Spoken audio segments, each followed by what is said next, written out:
When we say, your mind is your weapon, the immediate temptation is to imagine sharpness, speed, and strength. But the truth is, a weapon is useless if you're not even aware that you're carrying it. And that's where most people live unaware. Unaware that they are constantly reacting, that their thoughts are looping, and that their decisions are being shaped not by clarity but by conditioning. You cannot sharpen what you haven't first observed. So the first step, the first edge of this mental weapon is awareness. Without awareness, you are not using the mind. You are being used by it. You are not thinking, thinking is happening to you. There's a crucial distinction. Most people are not thinking. Most people are just remembering. Their responses are patterns. Trigger, reaction. Input, habitual, output. Over time, this unconscious repetition builds a prison so comfortable that you mistake it for your personality. This is just who I am, people say. No, it's who you became without paying attention. Awareness interrupts that automatic flow. It is the art of stepping back from your mind just enough to see its machinery, not to judge it, not to suppress it, but to observe it with stillness. That stillness is power.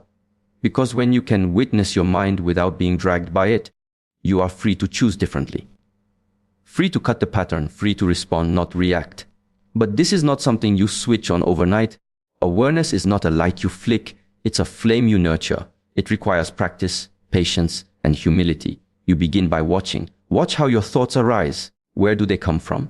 What emotion fuels them? Are they rooted in truth or in memory? Just this observation begins to create space between stimulus and response, and in that space, freedom lives.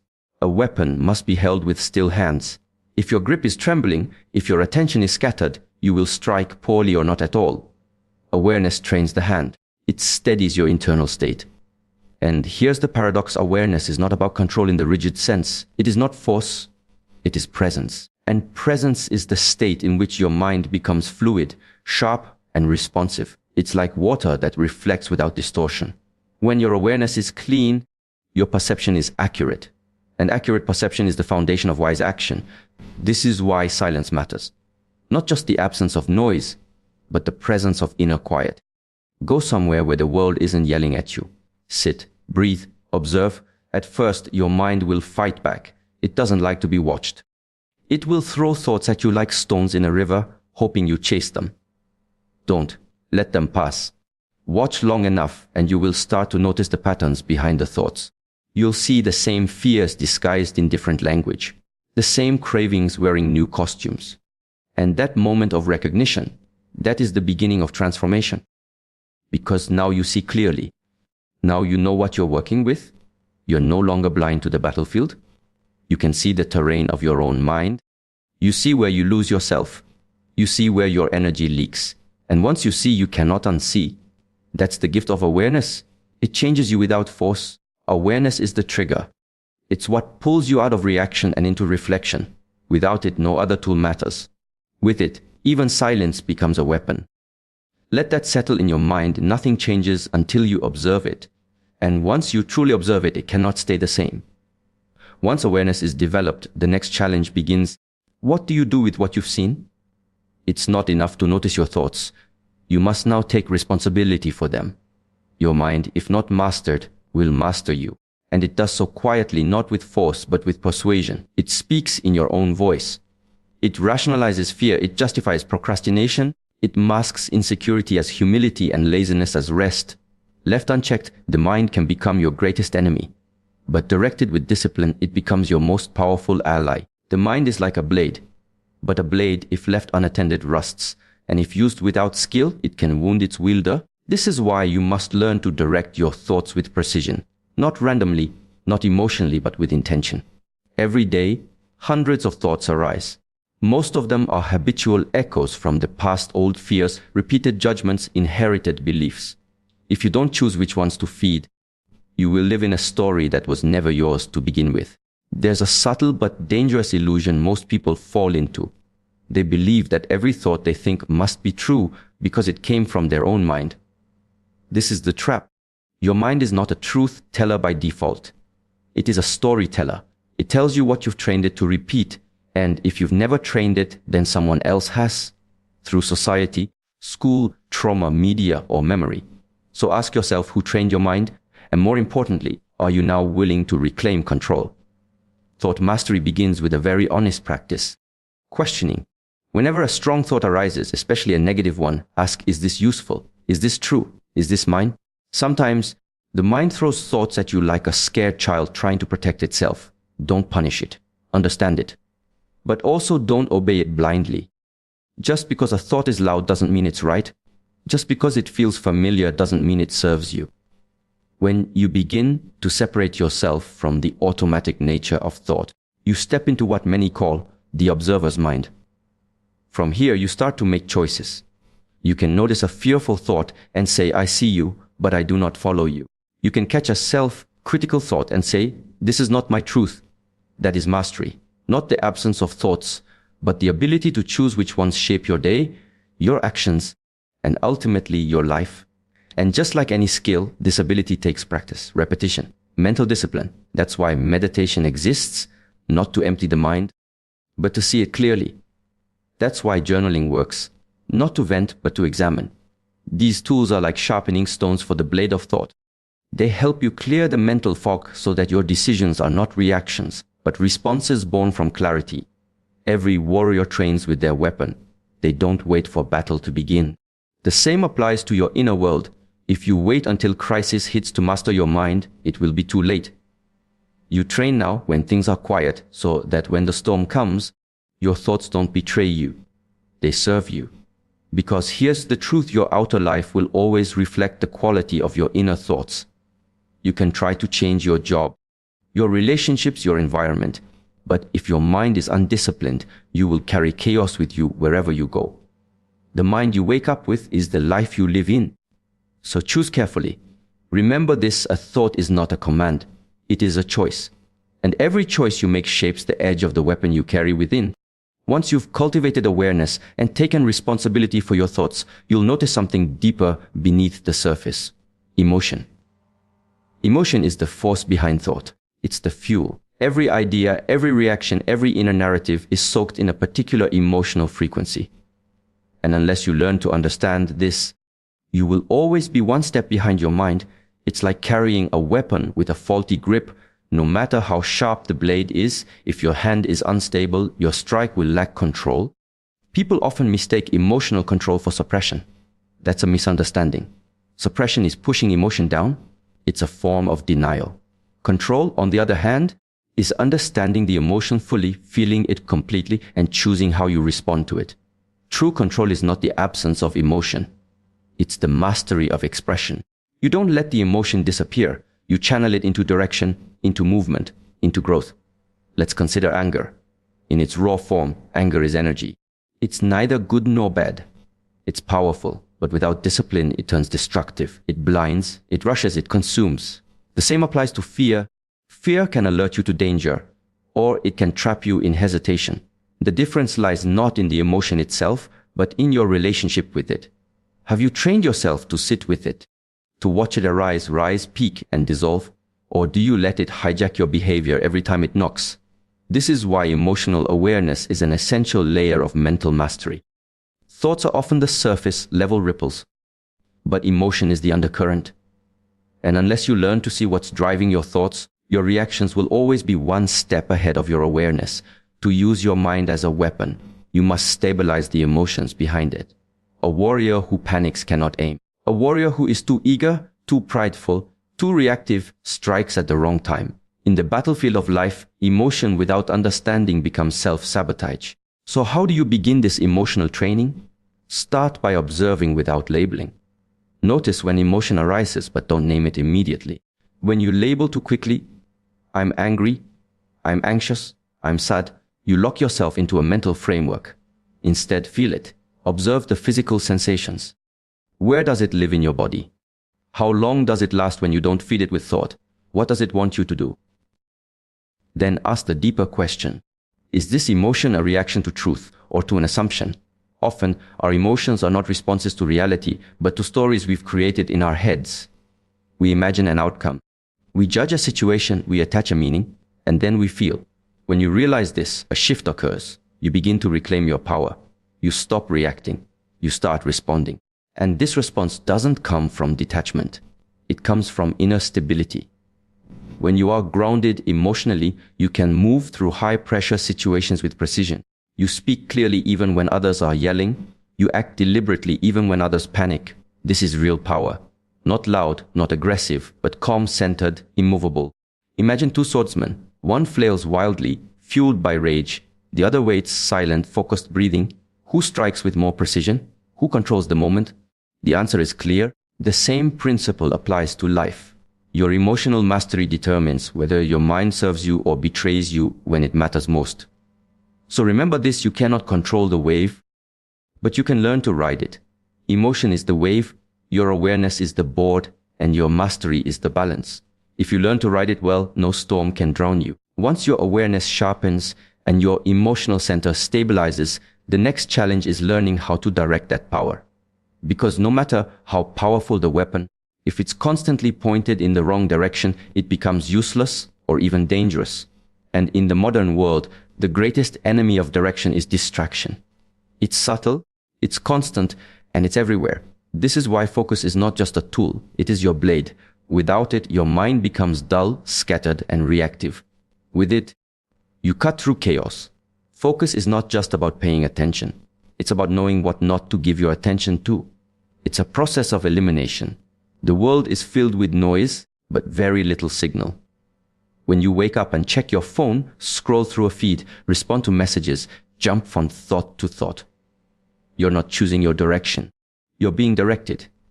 Your attention is being hijacked by external stimuli, and without realizing it, your mind is no longer your own. You're no longer wielding the weapon. You're being led by it. True focus begins when you reclaim the authority to decide what matters right now. And it doesn't always look like extreme productivity or aggressive action. Often it looks like stillness. It looks like choosing one thing and doing it completely. No multitasking, no switching, just presence. That presence is what sharpens your blade. It deepens your understanding. It strengthens the connection between thought, action, and result. But focus also requires sacrifice. You cannot be focused and comfortable at the same time, because focus demands that you say no, no to comfort, no to distraction, no to the temporary pleasure of ease. This is difficult, especially in a world that profits from your inattention. Algorithms are designed to break your focus. Advertisements are engineered to steal it. Even your own thoughts, conditioned by years of compulsive stimulation, will fight you when you try to direct your mind inward. So training focus is not just about managing your attention. It's about protecting it. Creating environments where clarity is possible. Setting boundaries around your time. Cultivating practices like breath work, deep work, or silence that train your nervous system to settle into a single task. When you master this, even mundane activities become profound. A simple conversation becomes deeper. A single hour of work becomes more impactful than a whole distracted day. And it's not just about external results. Internally, focused living gives you a sense of control, clarity, and power. You stop feeling overwhelmed because you're no longer trying to hold everything at once. You're not fragmented, you're aligned. Like a sword held in both hands, strong, stable, and ready. Some people wait for motivation before they focus, but focus is not emotional. It's not a mood, it's a decision. You decide that this is what matters. You decide that you will not be pulled in 10 directions. You decide that you would rather be fully present in one thing than scattered across many. And that decision, repeated daily, is how the mind becomes a weapon of precision. Because in the end, the mind doesn't need more stimulation. It needs discipline. And discipline begins with focus. When your focus becomes unshakable, you move through life differently. You're not rushing. You're not chasing. You're cutting through. So remember this: your focus is your edge. Protect it, train it, direct it. In a world of noise, the sharpest mind is the one that stays silent long enough to know where to strike. Once you've built awareness, claimed control over your thoughts, steadied your emotions, and honed your focus, there is one more layer that completes the cycle of mastery: discipline in action. Because what is the point of a weapon, no matter how sharp, if it never leaves its sheath? Mental strength is not proven in what you think about. It's proven in what you do.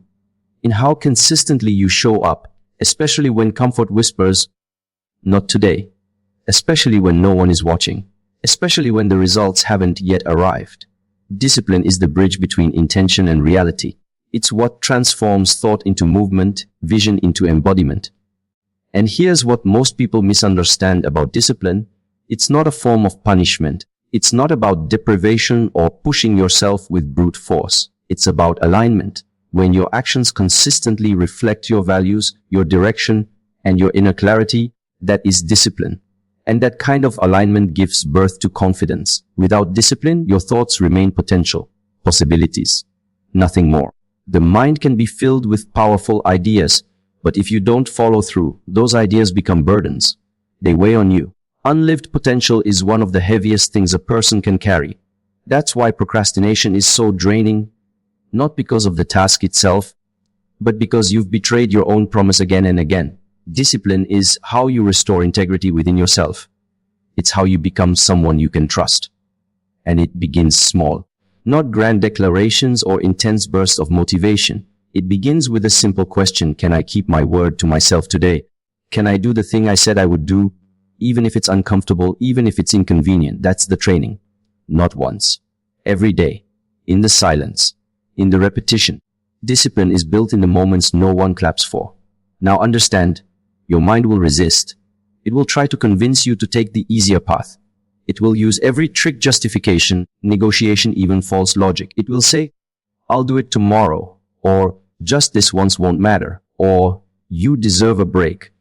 And it's not lying, it's protecting you from discomfort. But growth lives on the other side of discomfort. Every time you choose discipline over excuse, you're not just doing the task, you're training your mind to obey direction, not impulse. Discipline also teaches humility, because you won't always feel strong. Some days you will struggle. Some days you will fall short. And that's part of the process. Real discipline doesn't mean perfection. It means consistency, the ability to begin again, to return to the path even after drifting. This steadiness, this returning, is how mastery is formed.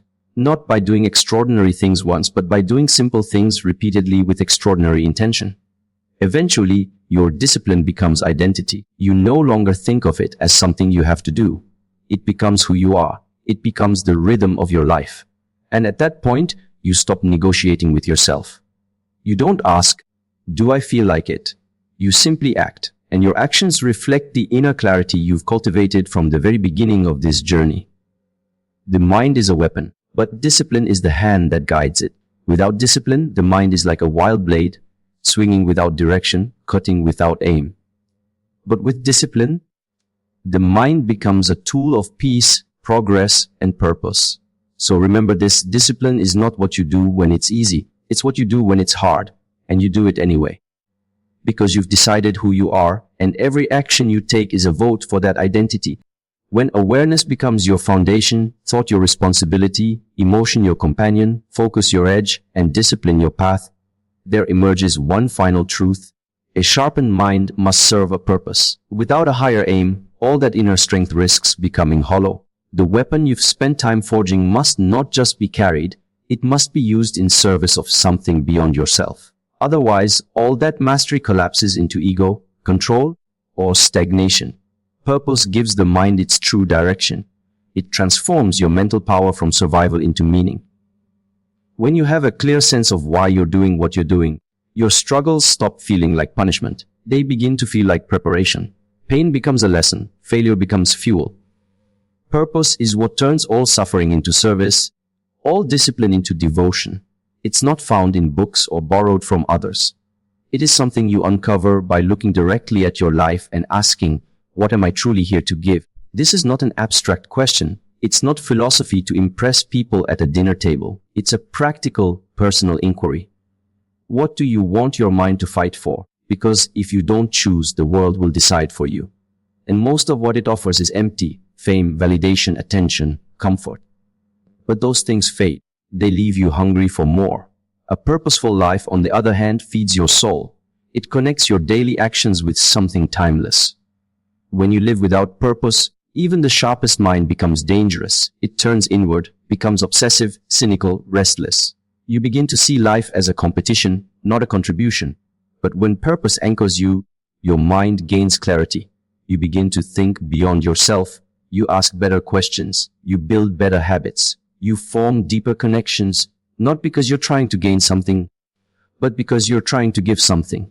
Purpose doesn't always have to be grand or public. It doesn't mean starting a movement or becoming a symbol. Sometimes, your purpose is quiet, to love someone fully, to raise a child with wisdom, to build something meaningful in your corner of the world, to heal what was broken in you, and offer that healing to others. The size doesn't matter. The sincerity does. When your mind serves a purpose rooted in sincerity, you become unstoppable. Not because you're invincible, but because you're committed. And this is when the true shift occurs. You no longer need external motivation. You no longer wait for inspiration. The path becomes internal. You walk it because it's yours. Your awareness watches over your thoughts. Your thoughts channel your emotions. Your emotions fuel your focus. Your focus feeds your discipline. And your discipline delivers your purpose. Everything becomes one flow, one alignment, one inner weapon, sharpened, stable, and silent. So now the question is not, can I control my mind? But what will I do with the power I've earned? That's the final threshold. The point where mastery moves from being about you to being about the world you impact. So remember this, the mind, when trained, becomes a weapon. But the heart, when opened by purpose, becomes its compass. Power without direction is noise, but power with purpose, that is presence. And in this world, your presence is the greatest gift you can offer.